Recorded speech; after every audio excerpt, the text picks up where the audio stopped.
want to not be on my I can't really see what did I miss. Ex-strippers. Hey y'all, I know it's been a minute since I did a get ready with me, so get ready with me as we talk about content creation. Don't ask me how many takes this took to get to this point, but whatever. So I put my primer and nice and sticky.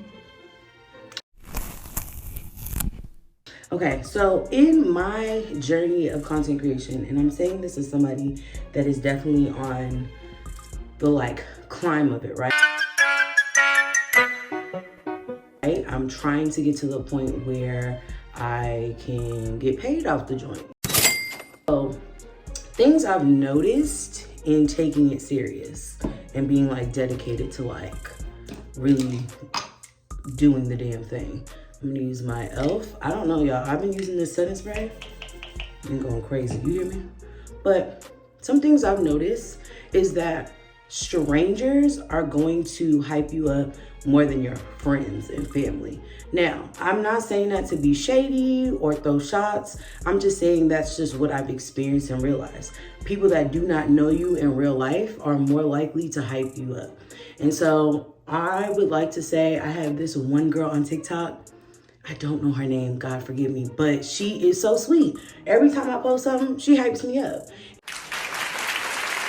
And it's it is going to take those little hype ups and those little, oh, I see you, boo, that really put a battery in your back and be and have you feeling okay, I'm doing the right thing, or I'm making progress. I'm doing something here, I'm cooking up.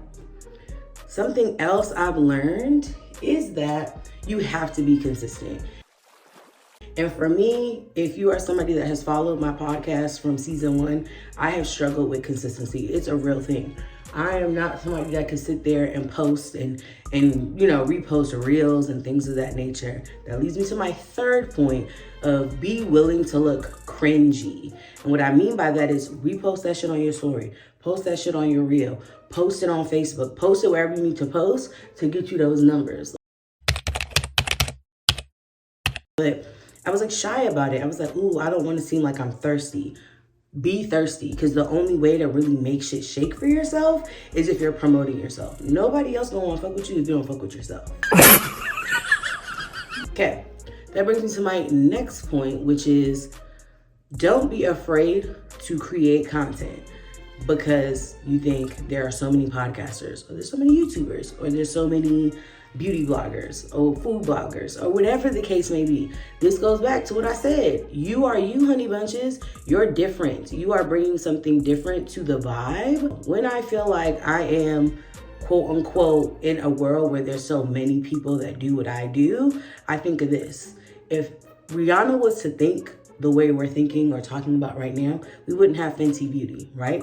There's still Maybelline, there's still L'Oreal, right? There's still all these other makeup brands, but Rihanna was nah, fuck that. I'm gonna do it myself. I'm gonna do one. I'm gonna do my big one. So you need to have that same mentality, right? Cool, there's podcasters, but I'm gonna do my big one. I'm gonna do my podcast and I'm gonna do it my way. The next thing is have fun while you're creating your content. I know that sounds really silly and really girl, be for real, but no, enjoy what you do.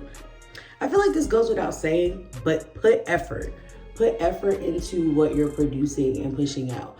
I think my account, or I'm trying to find the balance of effortless, hey, I'm just in the couch wearing my bonnet, versus no, I'm actually going to write down some points, actually give you some content that's worth, I don't know, brain storage. So also think about that. When you're coming up with the content you're gonna create, it's okay for it to be a mixture of some silly shit or whatever, but also actually put some brain power to your content. What do you want people to walk away with when they watch your videos? For me, I'm big on, I want my personality to come out. I don't want people to come on my page and feel like it's all serious all the time. No, life is already, whatting us. Let's have a ball while we're at it, be your own biggest fan. Does that make sense?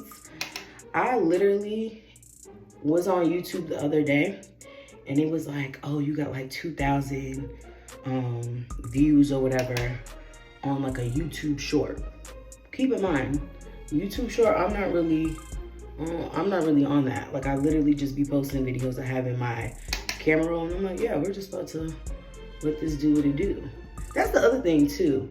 If you got shit on your phone, put that shit on. Upload that. Okay, gotta get the chinnies. You know what I mean? Because I really do feel like we be our own worst critic, and we be so like, oh, that's cringe, or I don't want to do that. But baby, those be the ones that get the views.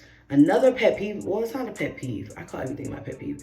But another thing that is like annoying is when people are like, ooh, girl, you uploaded that in your bonnet. My thing is, I don't like fake content. And what I mean by that, I want to see the eye boogie. I want to see you kicked up and like, damn, I just had a thought. Let me speak my mind. Let me get on the mic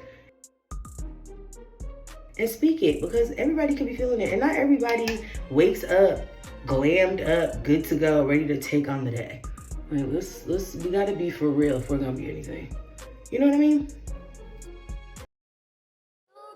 Trust in me.